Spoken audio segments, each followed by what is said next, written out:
بہت بہت سواگت ہے آپ کا ایک بار پھر ہمارے خاص ملاقات پروگرام میں، اور خاص ملاقات میں جموں کشمیر کی مختلف پوائنٹ آف ویو رکھنے والے، نظریات رکھنے والے لوگوں سے ہم بات کر رہے ہیں، جموں کشمیر کی سیاست پر بات کر رہے ہیں، اور ملکی سطح پر سال 2019 میں جو جنرل الیکشن اس وقت چل رہے ہیں انہیں وہ کس طرح سے دیکھ رہے ہیں، آنے والے دن کس طریقے کے ہو سکتے ہیں، پریڈکشنز کیا ان کے پاس ہیں، ان پر ہم بات کرتے ہیں۔ اور اسپیشلی آج کا دن اس لیے بھی امپورٹنٹ ہے کیونکہ ہمارے پاس 3 مینیفیسٹو آ چکے ہیں۔ ایک مینیفیسٹو کانگریس کا ہے، بی جے پی کی طرف سے مینیفیسٹو آ چکا ہے، اور ایک اور مینیفیسٹو جو نیشنل حک اپ پر آیا ہے وہ سی پی آئی ایم کا ہے۔ اس لیے آج ان تینوں مینیفیسٹوں پر بات کریں گے، اور ہمارے ساتھ بات کرنے کے لیے سی پی آئی ایم کے سینئر لیڈر، سینٹرل کمیٹی کے ممبر ہے، اور ریاست جموں کشمیر کے دیرینہ سیاسی کارکنوں میں بھی انہیں گنا جاتا ہے۔ اسٹیٹ لیجسلیچر میں پچھلے 1996 سے لگاتار جیت کر آتے ہیں، اور سرکار پر تنقید کرنے میں کہیں پر بھی نہیں چوکتے ہیں۔ ہمارے آج کے مہمان ہیں جناب ایم وائی طارق حامد صاحب۔ بہت بہت شکریہ طارق حامد صاحب ہمارے ساتھ جوائن کرنے کے لیے۔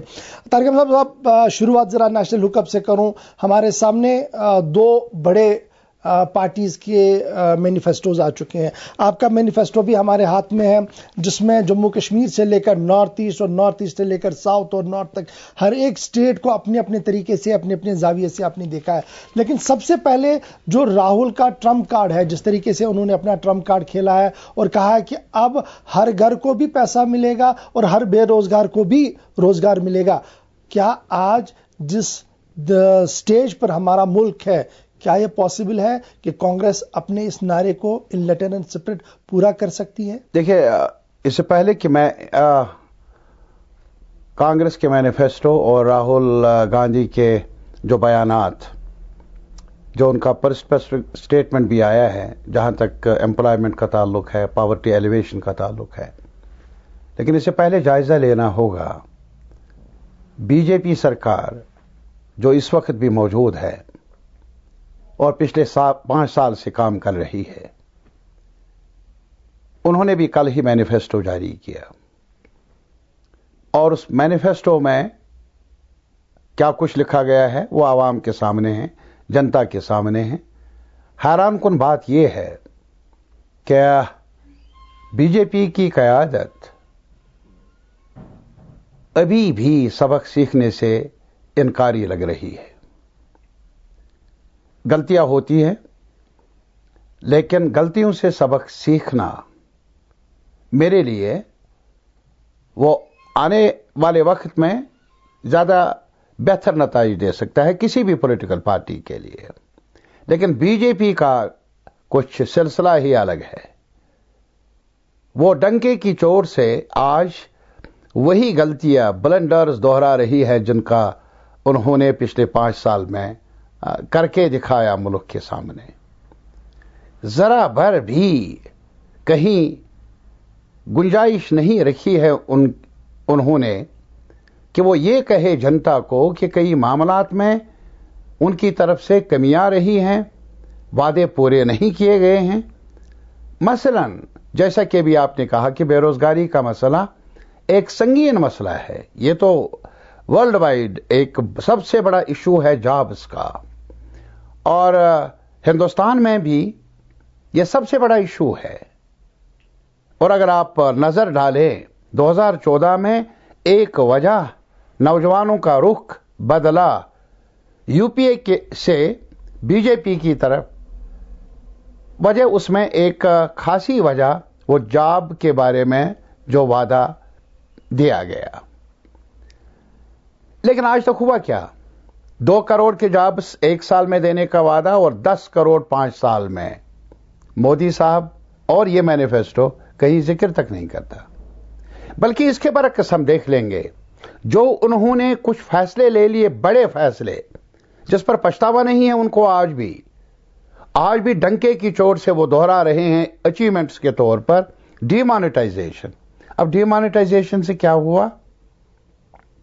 جو بھی چھوٹے غریب لوگ، کھیتی کرنے والے لوگ، مزدوری کرنے والے لوگ، ان کا روزگار چھن گیا۔ وہ تو کیش کے تبادلے پر روزمرہ زندگی گزارتے تھے۔ یاد کیجئے کتنے لوگ مر گئے ان دنوں، یاد کیجئے کتنے لاکھوں لوگ، بلکہ کہنا مناسب ہوگا کہ بہت زیادہ تعداد ہے جو ابھی تک اس کے اعداد و شمار پیش نہیں ہوئے، جامع طور پر کروڑوں میں ہیں وہ، جنہوں نے روزمرہ لائیولیہوڈ سے ہاتھ دھو بیٹھے، وہ اس کا ذکر تک نہیں۔ اور پھر دوسرا فیصلہ، سب سے بڑا فیصلہ، جس کو وہ سنچری کا ایک بہت ہی بڑا کارنامہ سمجھتے ہیں، جی ایس ٹی کا، اور جس جی ایس ٹی کے بارے میں یہاں کی پولیٹیکل پارٹی جو الائنس تھی پی ڈی پی کی قیادت میں بی جے پی کے ساتھ، انہوں نے بھی بہت ہی ڈنکے کی چوٹ سے اس کو اسمبلی میں پاس کروا کر کہہ دیا جیسے بہت بڑا فیصلہ لے لیا ہے، بہت بڑی اچیومنٹ ہے۔ کیا ہے جی ایس ٹی؟ دو باتیں، ایک چھوٹے تاجر سے پوچھ لیجئے، کسی سے نہیں، دکاندار سے پوچھ لیجئے، چھوٹا جو کارخانہ دار ہے، جو یہ مائکرو انڈسٹری، چھوٹے چھوٹے کارخانے ڈالنے والے لوگ ہیں، بے روزگار لوگ، ان کی حالت کیا ہے؟ جی ایس ٹی نے کمر توڑ دی ہے اس بڑے سیکشن کو، یہ بڑی تعداد ہے۔ اور اس کے علاوہ جی ایس ٹی نے کیا کیا؟ جو ابھی دعویٰ کر رہے ہیں کہ ہمارا ملک میں فیڈرل سٹرکچر ہے، جو ریونیو کلیکشن کے بارے میں ریاستوں کو حد اختیار تھا، وہ بھی چھینا گیا ان سے۔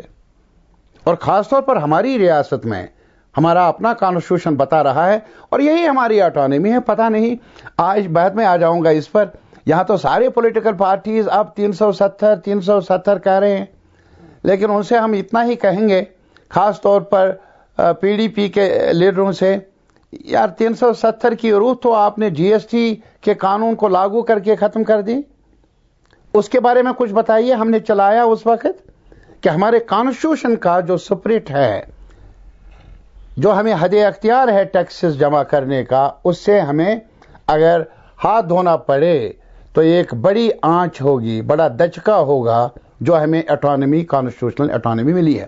کہنے کا یہ مطلب ہے، بے روزگاری کا سوال، بی جے پی اٹر فیلئر ہیں۔ اب ایک چیز میں وہ کامیاب ہوئے ہیں، ایک چیز میں وہ کامیاب ہو گئے، نان ایشوز کو ایجنڈے پر لانے میں، دو رائے نہیں۔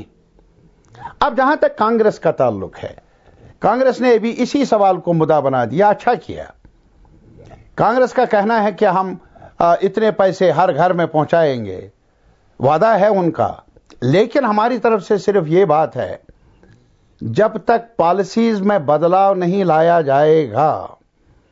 اب آج دیکھ لیجئے بی جے پی نے پالیسیاں کیا رکھی، پالیسیاں یہ رکھی ہے کہ 2017 میں نیشنل ویلتھ کا 73%، 1% پاپولیشن کے کھاتے میں جمع ہو گیا، جبکہ باقی جو بچا ہے وہ 99% کے پاس ایک جگہ کھربوں روپے، ٹریلین آف ڈالرز جمع ہو رہے ہیں چند گھرانوں میں، اور دوسری طرف عام لوگوں کی جو قوت خرید ہے، کیپیسٹی ہے، انکم جنریشن کی جو ایک گارنٹی ہے، وہ ختم ہو رہی ہے۔ اور پھر بھی آپ کہیں گے کہ ہم غربت کا خاتمہ کر لیں گے، اور اسی لیے ہم کہہ رہے ہیں کانگریس سے کہ پالیسی ڈائریکشن، کون سی پالیسی، امیر امیر ہو جائیں اور غریب غریب ہو جائے، ایسے غربت کا خاتمہ نہیں ہوگا، بے روزگاری کا خاتمہ نہیں ہوگا۔ پالیسی شفٹ ہونا چاہیے، وہ پالیسی بننی چاہیے جس میں امیر لوگوں کے خزانے کچھ تھوڑا سا کم ہو جائے، تب جا کر غریب کو نوالا ملے گا، نہیں تو وعدے رہیں گے۔ ٹھیک ہے، میں ذرا اسی پرسپیکٹو کو آگے بڑھاؤں گا آپ کے ساتھ۔ وہ یہ ہے کہ جس طریقے سے آپ نے خاکہ کھینچا بی جے پی کی پالیسیز کو لے کر، اور جس طریقے سے آپ نے چھوٹا سا خاکہ کانگریس پر کھینچا کہ جب تک پالیسی نہیں بنے گی تب تک آپ کا سسٹم آگے بڑھے گا نہیں، تو اگر اتنی زیادہ اینٹی انکمبنسی ہے آپ کی نظر میں، تو وہ سیدھے سے فائدہ تو اپوزیشن کو ملنا چاہیے، جو ابھی تک بھی نظر نہیں آیا۔ جتنے بھی چناؤ جہاں پر ہوئے وہاں پر وائپ اپ ہو گیا، ایک کے بعد ایک اسٹیٹ بی جے پی جیتتی آئی، سوائے 2 ریاستوں کے جو آخر پر دیکھیں۔ 3 ریاستیں ہیں، اتنا ہی نہیں، اس کے علاوہ دیکھ لیجئے آپ، بیچ میں چناؤ ہوئے تھے یو پی میں یوگی آگے، آپ کا کہنا بجا ہے، ایک ہی سمت پورا مینڈیٹ تھا، لیکن کچھ عرصے کے بعد وہاں ان کی اپنی کانسٹیچوئنسی میں جہاں سے وہ پارلیمنٹ کے ممبر چنے گئے تھے، کیا حال ہوا؟ ایسا نہیں ہے۔ ہماری بدقسمتی بی جے پی کے بارے میں یہ کہوں گا، ان کے پاس لوگوں کو دینے کے لیے اب چونکہ رکھا کچھ نہیں ہے، اس لیے نان ایشوز جیسے کہ میں نے ذکر کیا تھا، اب پلوامہ کا مسئلہ سینٹرل ایشو بنا دیا گیا۔ پلوامہ کا ایشو سینٹرل یہ نہیں بنایا گیا کہ مودی سرکار یہ کہے کہ پچھلے 5 سال میں جموں کشمیر میں وائلنٹ ایکٹیویٹیز بڑھی کیوں؟ انہوں نے اس سوال کا جواب ملک کے سامنے نہیں رکھا۔ یہ آتنکواد بڑھا کیسے؟ انہوں نے اس سوال کا جواب بتایا نہیں۔ کتنے سیکیورٹی پرسنل مر گئے؟ تعداد کیوں بڑھی؟ سویلینز کی ڈیتھس میں بے تحاشا اضافہ کیوں ہوا؟ یہ نہیں بتایا۔ یہ نہیں بتایا کہ اوڑی کے نہیں، میں یہی کر اوڑی کے بعد سرجیکل سٹرائک ہوئی تو انفلٹریشن کم ہونی چاہیے، ٹیررسٹ ایکٹیویٹیز کم ہونے چاہیے۔ مودی صاحب سے ایک سوال ہے میرا کہ اس سرجیکل سٹرائک کے بعد پلوامہ ہوا، کس کی ناکامی ہے؟ لیکن وہ اس کو ایک کامیابی کے طور پر پیش کر رہے ہیں۔ مجھے دکھ اس بات کا ہے۔ تو یہ کیا یہ اٹر فیلئر آف انٹائر اپوزیشن تو نہیں ہے؟ کیونکہ جہاں پر اتنے زیادہ سوالات آپ گنوا رہے ہیں آج ٹیلی ویژن چینل پر، تو یہ اپوزیشن کا تو فیلئر ہے، جو عوام تک گئے نہیں، جنہوں نے اس کو بنا نہیں، پارلیمنٹ میں وہاں آواز سنی نہیں گئی۔ میں ایک چیز گزارش کر لوں گا کہ یہ نہیں ہے کہ اٹر فیلئر ہے، اٹر فیلئر اٹر لفظ نہیں، لازماً کمیاں ہیں، میں آپ کے ساتھ اتفاق کر لوں گا، لیکن اٹر فیلئر کیا؟ جہاں ایک بے تحاشا ٹیلی ویژن چینلز کا غلط استعمال کیا جائے، نہیں کہیں پر بے تحاشا پراپیگنڈا کیا جائے، پراپیگنڈا کا پیسہ نہیں ہے نا، اختلاف کو کون روک رہا ہے؟ نہیں وہی میں کہتا ہوں، ایشو ہے آج کے رافائل سے باہر راہل گاندھی سوچتے نہیں ہیں، کبھی انہوں نے کھل کے ان مدوں پر بات نہیں کی۔ لیفٹ ایک محدود سوچ ہو کر اب رہ گئی ہے، وہ کھل کر بول نہیں پا رہے ہیں۔ نہیں، ایسا لگا کہ سب کو صاف سن گیا اور ہر ایک دیکھ رہا کہ چلیے دیکھتے آگے ہوگا کیا۔ میں ایک چیز گزارش کر لوں گا، یہ کمیاں رہی ہوں گے، لیکن لیفٹ کے بارے میں اتنا کہوں گا، طاقت بھی کم ہے، اتفاق ہے آپ کے ساتھ، لیکن ہم نے بلا جھجک سچ کو سچ ہی مانا ہے، اور بلا جھجک ہم نے کہا ہے کہ یہ جو پالیسیاں اپنائی گئی ہے مودی سرکار کی طرف سے کشمیر میں اور ملک کی سطح پر، ان کا ہی نتیجہ ہے آج کہ اگر وائلنس بڑھ گیا، اگر پلوامہ کا سانحہ پیش آیا، یہ ہم نے بار بار کہا اور ڈنکے کی چوٹ سے کہا، ووٹ کی سیاست نہیں، یہ ایک حقیقت ہے۔ ہماری بدقسمتی اور یہ بھی ہے، مودی سرکار نے جتنے بھی انسٹیٹیوشنز ہیں ان کو پارٹی مفادات کے تابع رکھا ہے، اور جو بھی ریسورسز ہے، بڑے میاں اڈانی صاحب ہیں، امبانی صاحب ہیں، اور بھی لوگ ہیں جو ان کی پشت پناہی سے وہ پروپیگنڈا مشینری پر کتنا پیسہ خرچ کر رہے ہیں، وہ اعداد شمار مانگیے ان پولیٹیکل پارٹی سے، خاص طور پر بی جے پی سے، آپ حیران ہوں گے۔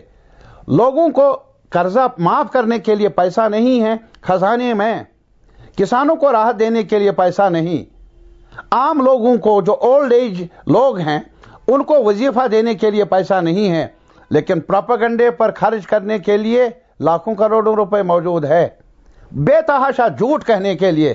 ہمارا ایک ہی سوال ہے، بالکل مختصر ایک سوال ہے، ہمیں یہ بتایا جائے، وعدہ کیا تھا آپ نے کسانوں کو منیمم سپورٹ پرائس ملے گا، یعنی جو لاگت آ رہی ہے 50% زیادہ ملے گا ان کو، بتائیے کہاں ہوا ہے یہ؟ ہمارا صرف یہ کہنا ہے مودی صاحب سے کہ آپ نے یہ کہا تھا کہ کشمیر میں ہم امن قائم کرنے کی پوری کامیاب کوشش کر لیں گے، آج یہ حالات ہیں کہ اننت ناگ میں پارلیمانی چناؤ تک نہیں کر پائے۔ تو کیا یہ صحیح نہیں ہے کہ اسی سرکار نے ایم ایس پی کا بھی ریٹ بتایا، اسی سرکار نے کسانوں کے لیے کچھ کام بھی کیے؟ میں بتاؤں کہاں؟ آج بھی میں یہ گزارش کر لوں گا، دیکھیے یہ پروپیگنڈا، اور کسانوں سے پوچھ لیجئے، یہ وعدہ کیا گیا تھا کہ ہم ایک بار قرض جو ہے معاف کر لیں گے، چھوڑ لیجئے باقی سرکار، یہ سرکار لے لیجئے مہاراشٹر کی، کتنے ایجیٹیشنز ہوئے ہیں وہاں کسان سبھا کی طرف سے،